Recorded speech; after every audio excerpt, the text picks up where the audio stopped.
هنا يا إخوان فائدة ينبغي أن تنقل للنساء في البيوت، وكل واحد يتحمل هذا الأمر، ينقل هذا لأهله في بيته، الأم، الزوجة، الأخت.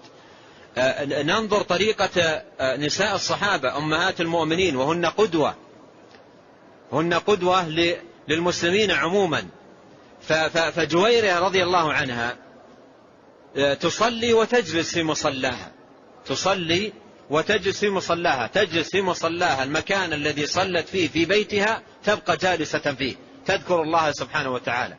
وهذا أمر يفوت كثير من النساء إذا صلت تصلي عجلة، تصلي صلاتها عجلة، ثم تطوي مصلاها وتقوم وتنهض من مصلاها ولا تجلس فيه.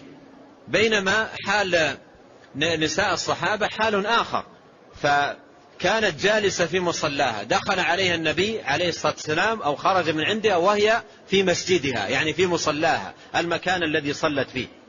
فهذا أمر ينبغي أن يعتنى به، ينبغي أن تبدأ المرأة بيتها في بكورها بالصلاة والجلوس في المصلى، تذكر الله عز وجل وتطمئن في مصلاها ولا تكن عجلة. وإذا كان وراءها أعمال تضطر للقيام بها فلتأخذ